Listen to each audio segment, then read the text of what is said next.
Good morning friends, आपका स्वागत है आज की वीडियो में। आज 20 जनवरी 2025 है और आज की video top most IMP current affair के क्वेश्चन हैं, जो कि बहुत ज़्यादा टॉप मोस्ट आईएमपी क्वेश्चन होते हैं और ये क्वेश्चन बहुत सारी परीक्षा में पूछे जाते हैं। तो इन क्वेश्चन को हमें ध्यान से पढ़ना है ताकि अच्छे से समझ में आ जाए और कोई भी कॉम्पिटिशन एग्जाम में पूछे जाएँ तो इनको हम आसानी से सॉल्व कर सकते हैं। आइए शुरू करते हैं आज की पहली क्वेश्चन से।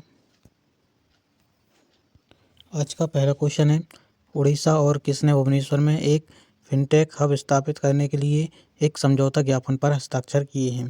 दोस्तों, उड़ीसा और किस देश के साथ उड़ीसा के भुवनेश्वर में फिनटेक हब स्थापित करने के लिए समझौता ज्ञापन पर हस्ताक्षर किए हैं?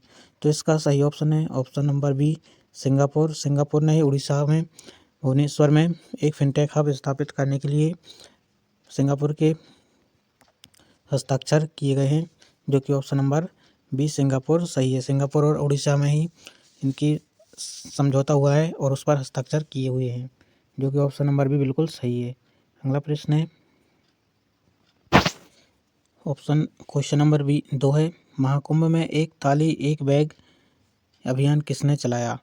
दोस्तों, हाल ही में भारत में महाकुंभ लगा हुआ है, जिसमें एक थाली एक बैग अभियान चलाया गया है और यह अभियान किसने चलाया है? 4 ऑप्शन दिए हैं। पहला ऑप्शन अमित शाह है, दूसरा राजनाथ सिंह, तीसरा योगी आदित्यनाथ, चौथा नरेंद्र मोदी। तो 4 में से किसने महाकुंभ में एक थाली एक बैग अभियान चलाया है?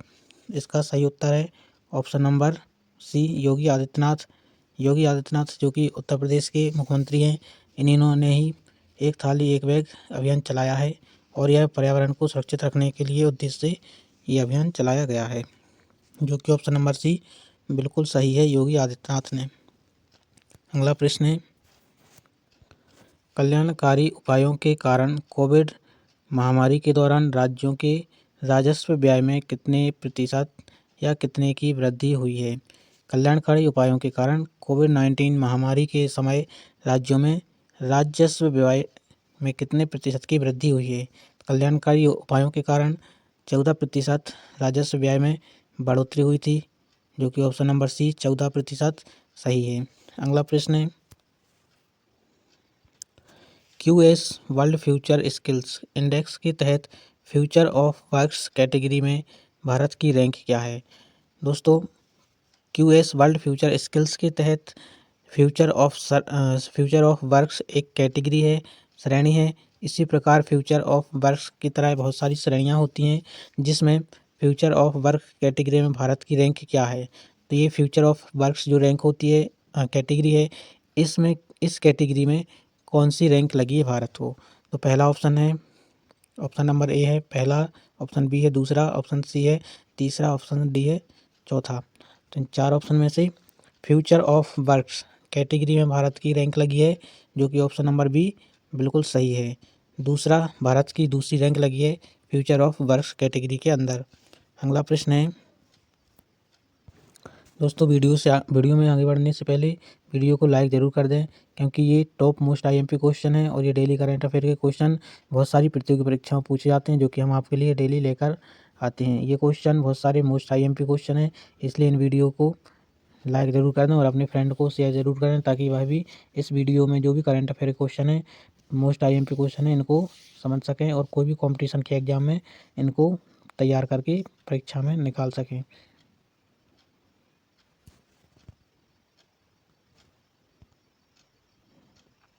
जनरल वीके सिंह हाल ही में किस राज्य के नए राज्यपाल नियुक्त किए गए हैं? दोस्तों, जनरल वीके सिंह हैं, ये हाल ही में एक राज्य के लिए नए राज्यपाल नियुक्त किए गए हैं। तो ये किस राज्य के लिए नए राज्यपाल नियुक्त किए गए हैं? पहला ऑप्शन है असम, दूसरा ऑप्शन है मिजोरम, तीसरा है त्रिपुरा, चौथा है मेघालय। तो दोस्तों, 4 ऑप्शन में से किस राज्य में जनरल वीके सिंह को हाल ही में नए राज्यपाल के रूप में नियुक्त किया गया है? इसका सही उत्तर है option number Mizoram, option number B. Mizoram राज्य के ही नए राज्यपाल नियुक्त किए गए हैं जनरल वीके सिंह। अगला प्रश्न है भारत मोबाइलिटी ग्लोबल एक्सपो 2025 का आयोजन किस शहर में किया जा रहा है? दोस्तों, भारत मोबाइलिटी ग्लोबल एक्सपो 2025 का आयोजन ऑप्शन नंबर ए नई दिल्ली में ही भारत मोबाइलिटी ग्लोबल एक्सपो 2025 का आयोजन किया जा रहा है, जो कि बिल्कुल सही है। नई दिल्ली में ही इसका आयोजन किया जा रहा है। अगला प्रश्न है, हाल ही में आर्कियोलॉजिकल एक्सपेरिमेंटल म्यूजियम का उद्घाटन किस शहर में किया गया? दोस्तों, हाल ही में आर्कियोलॉजिकल एक्सपेरिमेंटल म्यूजियम नाम से एक म्यूजियम का उद्घाटन हुआ है, जो कि ऑप्शन नंबर बी बड़नगर में ही इस म्यूजियम का उद्घाटन किया गया है। अगला प्रश्न है, किस केंद्रीय मंत्री ने हाल ही में भारत रणभूमि दर्पण ऐप लॉन्च किया है? दोस्तों, रणभूमि दर्पण ऐप लॉन्च करने वाले 4 ऑप्शन दिए हैं। इन 4 ऑप्शन में से किसने भारत रणभूमि दर्शन ऐप लॉन्च किया है? पहला ऑप्शन है राजनाथ सिंह, दूसरा अमित शाह, तीसरा नरेंद्र मोदी, चौथा ज्योतिरादित्य सिंधिया। तो इन 4 केंद्रीय मंत्री में से किसने भारत रणभूमि दर्शन ऐप लॉन्च किया है? इसका सही ऑप्शन है answer option number A, Rajnath Singh ने ही भारत रणभूमि दर्शन ऐप लॉन्च किया है, जो कि युद्ध क्षेत्र में गतिविधियों से संबंधित है। अगला प्रश्न है, सुप्रीम कोर्ट के नए जस्टिस के रूप में किसने शपथ ली है? दोस्तों, हाल ही में सुप्रीम कोर्ट के एक नए जस्टिस ने शपथ ग्रहण की है, जो कि 4 ऑप्शन दिए हैं। पहला ऑप्शन है जस्टिस विनोद कुमार, दूसरा जस्टिस अशोक गांगुली, तीसरा जस्टिस दीपक मिश्रा, चौथा जस्टिस के विनोद चंद्रन।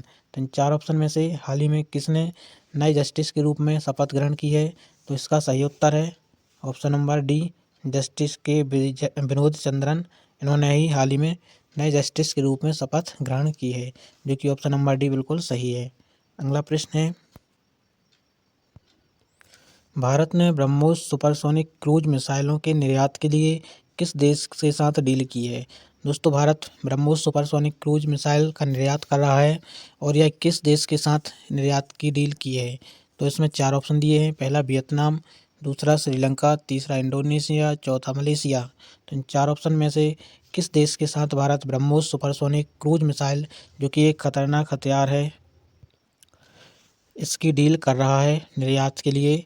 तो इस 4 ऑप्शन में से ऑप्शन नंबर सी, इंडोनेशिया के साथ ही भारत सुपरसोनिक क्रूज मिसाइलों का निर्यात करने की डील हुई है, जो कि ऑप्शन नंबर सी बिल्कुल सही है। इंडोनेशिया के साथ ही Bharat BrahMos supersonic cruise missile का निर्यात कर रहा है, जिसकी डील हो चुकी है।